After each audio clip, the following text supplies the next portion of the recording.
కేంద్ర మంత్రి కిషన్ రెడ్డి తెలంగాణ ఉద్యమకారుల ఆత్మకు శాంతి చేకూర్చే ప్రభుత్వం బీజేపీ అని అన్నారు. తెలంగాణకు ప్రజలకు మేలు చేసేటువంటి ప్రభుత్వం బీజేపీ అని కిషన్ రెడ్డి అన్నారు.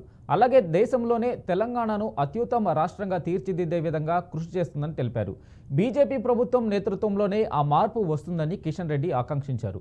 దానికి ప్రజలందరూ బీజేపీలో చేరాలని పిలుపునిచ్చారు. బీజేపీలో చేరిన అభిషేక్ యాదవ్, ఆనంద్ కుమార్, నందు, శివ అభినందించారు.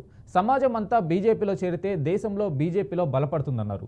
ప్రజలంతా బీజేపీని బలపరచాలని ఆయన కోరారు. వచ్చే సంవత్సరం 2026 జనవరి 26న భారత రాజ్యాంగ గౌరవ ఉత్సవాలు జరుపుకోవాలన్నారు.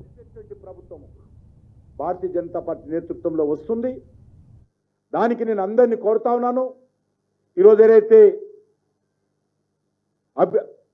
అభిషేక్ యాదవ్ కావచ్చు, ఆనంద్ కుమార్ కావచ్చు, నందు కానీ లేకపోతే శివ కానీ ఎవరైతే చేరారో మిగతా సమాజం అంతా కూడా భారతీయ జనతా పార్టీలో చేరి ఈ రాష్ట్రం కోసం, ఈ రాష్ట్ర అభివృద్ధి కోసం, మన పిల్లల భవిష్యత్తు కోసం, మన భావి భారత పిల్లల భవిష్యత్తు కోసం, బంగారు తెలంగాణ కోసం మనము బీజేపీని బలపరచాల్సిందిగా నేను కోరుతున్నాను. తప్పకుండా ఈ సంవత్సరము భారత రాజ్యాంగం అమలులోకి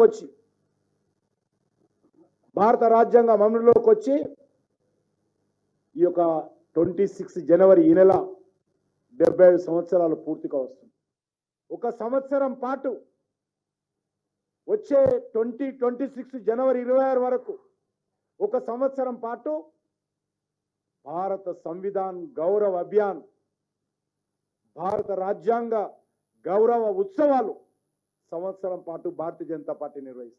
తెలంగాణ ఉద్యమకారుల ఆత్మకు